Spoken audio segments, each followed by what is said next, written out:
बिस्मिल्लाहिर्रहमानिर्रहीम अस्सलाम वालेकुम। आप देख रहे हैं पीपीसी न्यूज़ में हूँ इरफान अमानुल्लाह। इस वक्त हम मौजूद हैं दीपालपुर रोड नज़द बाईपास जो कि मोहल्ला रोशनाबाद में। ये फैमिली हमारे साथ मौजूद हैं। इनकी बच्ची जिसका नाम आयशा है, तकरीबन 13 से 14 साल उसकी उम्र है। 1 महीने से वो लापता है और इन्होंने जो एफआईआर करवाई है उसके ऊपर नामज़द नाम किए हुए हैं और वो इनको धमका रहे हैं, डरा रहे हैं कि आप हमारा कुछ नहीं कर सकते। और हमारे साथ आयशा बच्ची के जो वालिद हैं मुमताज़, वो हमारे साथ मौजूद है। हम इनसे जानते हैं। अस्सलाम वालेकुम सर जी ना गल है कि ना 6 ਵਜੇ ਦਾ ਵਾਕਿਆ ਜੀ ਸਰ। ਇਹ ਗੁੰਮਸ਼ੁਦਾ ਹੈ। ਬਾਕੀ ਇਹ ਕਿ ਲਾਪਤਾ ਹੈ, ਮਹੀਨਾ ਹੋ ਗਿਆ ਇਸ ਗੱਲ ਨੂੰ। ਤੇ ਮਸਲਾ ਅਸੀਂ ਥਾਣੇ ਤੱਕ ਵੀ ਰਿਪੋਰਟ ਕੀਤੀ ਆ ਤਾਂ ਸਾਡੀ ਬਾਤ ਨਹੀਂ ਉਹਨਾਂ ਸੁਣੀ ਤੇ ਅਸੀਂ ਬੜੇ ਪਰੇਸ਼ਾਨ ਆ ਜੀ। ਤੇ ਭੱਜ ਕੇ ਖਲੋ ਰਹੇ, ਕਸੂਰ ਵੀ ਗਏ, ਉਹਨਾਂ ਨੇ ਵੀ ਬਾਤ ਨਹੀਂ ਸੁਣੀ। ਤੇ ਥਾਣੇ ਠੀਕ इलाहाबाद में गए, ਇੱਥੇ भी नहीं गल सुनी, बात सुनी। ਹੁਣ भाई ਦਾ आपको पता है कि कोई आइडिया है कि भाई वो बच्ची किसके पास है या कोई लेके गया? ਉਹ ਸਰ ਪਤਾ ਹੈ ਸਾਡੇ ਆਪਣੇ ਹੀ ਨੇ ਤੇ ਮਸਲਾ ਅੱਗੋਂ ਧਮਕਾ ਰਹੇ ਨੇ ਕਿ ਤੁਹਾਡਾ ਕੀ ਕਰ ਲਓਗੇ, क्या करना है कर लो। नाम क्या उसका जो आप कह रहे हैं जिसका? मोहम्मद अमीन, मोहम्मद रज़ाक, शान अली, काशिफ अली। ये जिनके नाम आपने बताए हैं, हाँ जी। ये मतलब कि सबका हाथ है इस बच्ची को अगवा करने में? ये आए सी तकरीबन 20 तरीक को शाम 4 बजे तो लेकर 6 बजे तक जी। बिल्कुल जिनके आपने नाम बताए हैं इनमें से ये इनकी रहाइश कहाँ पे है? ये रानिश हैगी है जी भागीहाल में। ये अपने घरों में मौजूद है या कोई फरार है इनमें से? नहीं सर जी, जिसले रेट कराइए एक टाइम गए नहीं तो उस को दोबारा नहीं गए तो रेट कराइए ना जिसले वो फरार सी। हुण इस टाइम मौजूद ने घर, वो कह रहे हैं कि साडा कुछ नहीं बिगाड़ सकते तुम। तो वो ये इस बात को तस्लीम करते हैं कि भाई आपकी बच्ची हमारे पास है? जी बिल्कुल मौजूद है उन्होंने को। जिस दिन से आपकी बच्ची गायब है जी उस दिन से उनका भी कोई फ़र्द घर से गायब है? हाँ जी। उसका जड़ा जिसका नाम है वो फरार है। उस दिन के लिए जिन्हें ना महीना हो गया वो फरार है, गायब है। नाम क्या उसका? उसका शान अली है। आपका कहने का ये मकसद है कि भी जिस दिन से वो बच्ची आपकी गायब है उसी दिन से उनका जो बच्चा शान है वो भी उसी दिन से घर से फरार है? जी बिल्कुल गायब है जी। हमारे साथ आयशा बच्ची की वालदा भी मौजूद है। हम इनसे जानते हैं ये क्या कहना चाहेंगे इस हवाले से।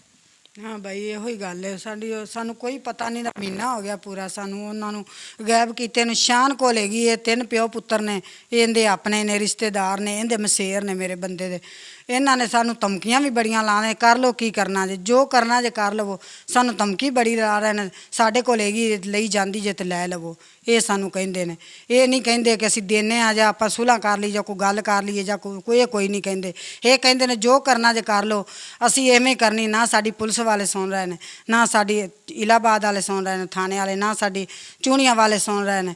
ਇਹ ਮੁਹੱਲੇ ਵਾਲੇ ਮੇਰੇ ਨਾਲ ਨੇ, ਇਹਨਾਂ ਕੋਲ ਪੁੱਛ ਲਵੋ ਜੱਜ। ਬੇਸ਼ੱਕ ਸਾਨੂੰ ਕੋਈ ਦਿਨ ਦਾ ਦੱਸਦੇ ਹੀ ਨਹੀਂ ਦੇ ਅਸੀਂ ਇੱਥੇ ਹੈਗੇ ਆ, ਇੱਥੇ ਨਹੀਂ ਹੈਗੇ ਆ। ਇਹ ਹੀ ਧਮਕੀ ਲਾਉਂਦੇ ਨੇ, ਇਹ ਹੀ ਕਹਿੰਦੇ ਨੇ ਜੋ ਕਰਨਾ ਜੇ ਕਰ ਲਵੋ, ਅਸੀਂ ਨਾ ਨਹੀਂ ਦੇਣੀ ਤੁਹਾਨੂੰ ਬੱਚੀ। कोई ਇੰਨੀ ਉਮਰ ਵੀ ਨਹੀਂ ਹੈਗੀ ਸਾਰੀ, 14 ਤੋਂ 15 ਸਾਲ ਹੁੰਦੀ ਉਮਰ ਹੈ, 13 ਕਿ 14 ਸਾਲ ਇੰਨੀ ਕੁ, ਇਸ ਤੋਂ ਜ਼ਿਆਦਾ ਹੁੰਦੀ ਉਮਰ ਵੀ ਨਹੀਂ ਹੈਗੀ। ਬੱਚੀ ਨਾ ਸਮਝੇ, ਬੱਚੀ ਨੂੰ ਇੰਨਾ ਪਤਾ ਨਹੀਂ ਹੈਗਾ। ਬੱਚੀ ਬਿਲਕੁਲ ਨਾਦਾਨ ਹੈ। ਧਮਕਾਉਂਦੇ ਨੇ ਬਸ, ਧਮਕਾ ਕੇ ਡਰਾ ਧਮਕਾ ਕੇ ਸਾਡੇ ਨਾਲ ਉਹਨਾਂ ਇਹ ਕਿਆ ਕੀਤਾ ਹੈ। ਉਸ ਤੋਂ ਬਾਅਦ ਸਾਡੀ ਗੱਲ ਨਹੀਂ ਸੁਣਦੇ ਕੋਈ ਵੀ। ਅਸੀਂ ਥੱਕ ਗਏ, ਅਸੀਂ ਪਰਚਾ ਵੀ ਕਰਾਇਆ, ਨਹੀਂ ਸਾਡੀ ਕੋਈ ਗੱਲ ਸੁਣਦੇ।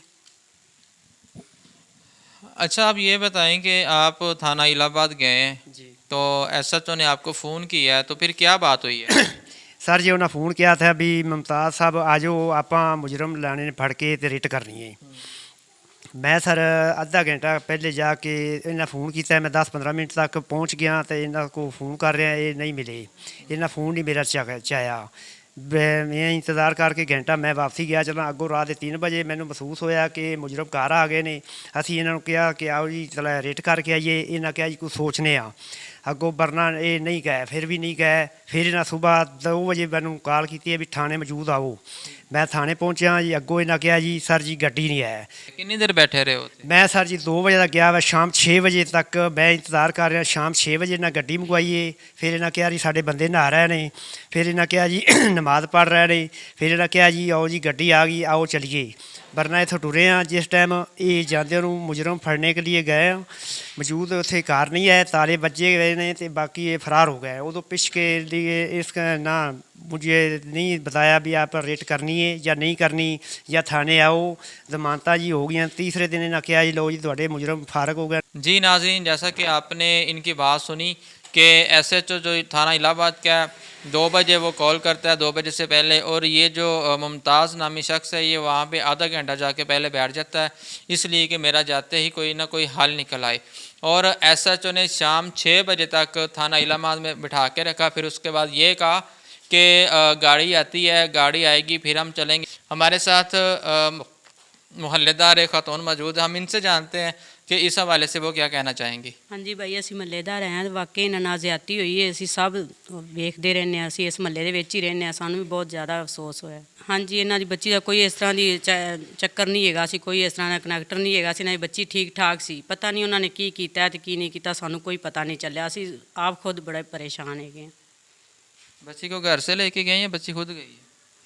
बच्ची को घर से लेके गए हैं। तो उस वक्त घर में कोई भी नहीं था? नहीं, कोई नहीं। अभी आप देख रहे हैं कि अभी एक की पुप्पो लगती है, तो इतनी परेशानी का सदमा लिया, ये आप देख सकते हैं कि ये बेहोश हो गई हैं और जिस्म इनका पूरा कांप रहा है। ये टेंशन की वजह से ऐसे हो रहा है। और ਸਾਨੂੰ ਇਨਸਾਫ ਚਾਹੀਦਾ ਹੈ ਜੀ। ਅਸੀਂ ਸਕੂਲ ਤੱਕ ਵੀ ਜਾ ਚੁੱਕੇ ਹਾਂ, ਡੀਪੀਓ ਸਾਨੂੰ ਨਹੀਂ ਮਿਲਿਆ ਅਤੇ ਬਾਕੀ ਇਸ ਗੱਲ ਦਾ ਸਾਨੂੰ ਇਨਸਾਫ ਚਾਹੀਦਾ ਹੈ। ਸਾਡੀ ਦੇਖੋ ਦਾ ਆਪੀ ਦਾ ਦੂਸਰੇ ਲੈ ਕੇ ਦਾ ਡਿਊਟੀ ਨਾਲ ਪੈ ਤੁਹਾਡੇ ਸਾਹਮਣੇ ਪੈ ਰਹੀ ਹੈ, ਠੀਕ ਹੈ ਨਾ ਜੀ। ਸਾਨੂੰ ਇਨਸਾਫ ਚਾਹੀਦਾ ਹੈ। ਅਸੀਂ 1 ਮਹੀਨਾ ਹੋ ਗਿਆ ਬੜੀ ਪਰੇਸ਼ਾਨ ਟੈਨਸ਼ਨ 'ਚ ਹਾਂ, ਬਾਕੀ ਇਹ ਕਿ ਇਨਸਾਫ ਚਾਹੀਦਾ।